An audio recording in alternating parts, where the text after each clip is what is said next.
Roide number wege jin garmar kan bangut kono konlo kon gada kuba hen kono ji ngi korodan jantankel ana wa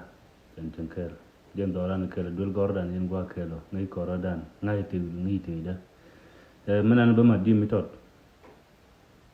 kalli nga gwa ba loidu doran kuba we mi te wuni ci we ba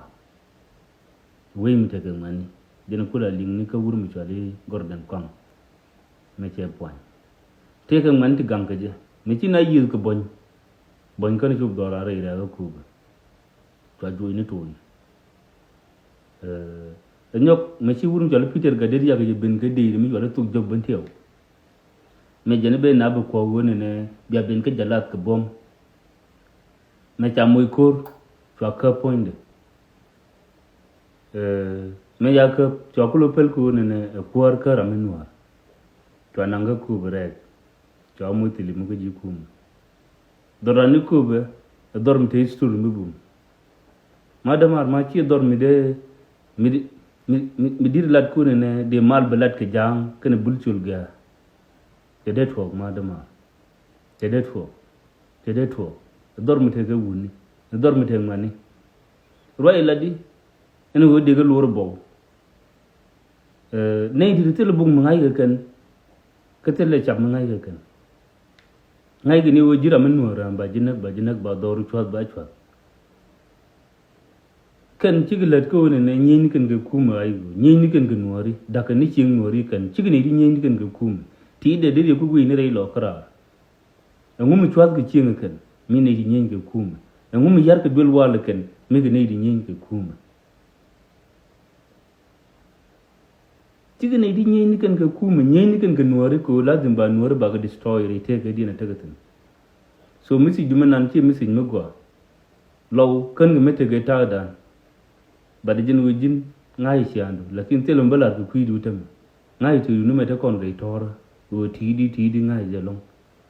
so telum bala ga kuidu tam jag ni ga misi jag ni ga sala ko ne ce muy warning madama ce muy warning kel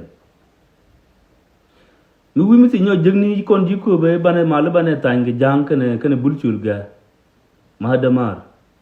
bi ngai ko ne batuk de moy kaji ka ba nyin sir ku di al bagalat nyin ku ta ngai ka jim ne meta kon ga da ni da wi dulule bagalat ko ngai ka man ni do run wi pat so de goy da wujin dir tugdu dir yego so la ni ruwa ni ko kien chum ni gar kon ko bi ko lu bom na sila ring ni kene wo ga mala kon chi kon nei dering mala ken pankin biring ni ken mala pankin biring ni ken mala ma lo ma chin lo te ke wuni lo te ke tut wei lo e tir ken war mi ken ni ngai chi nei dering mala ba de jin woni ne la te ke wut chen mi te nas ba de tok de chen moy ki ma da ma akini resal de ling kon ye ling ka mi si mi do dien nyoga jek roji ku mala ite ga mal mu gor kona cey jegi na ma fas ko ba misi ni kun ga se jol media chen ka gor kyonga la wuni la ni ruwa ni wuni choma ni wei chala ko nga ni mal ka jala ko binara nak la nang naro nei de be do ta ga rim che ka ye ta ga ye che ka ye ngum de ko ring mal ka je ci ko kon wuni ka kon man chu lo chu ko moy boar chu lo moy boar jin ke ma fas ko ba ke wurm jar ke gay ko mu gongro la de mala ke wulun gongro de ramin war wurm nuar kana ro kon gum ke jor wurm nuar jere de gong nyam jura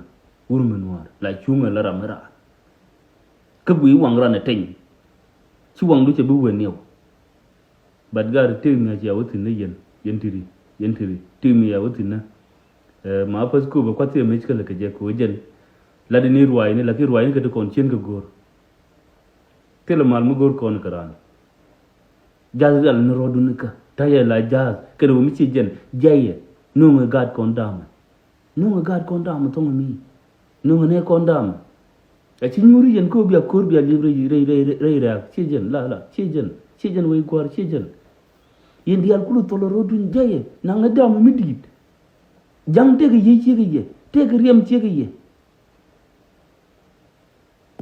message da be chong na wuni boy gor be chong na message da yan tin roi long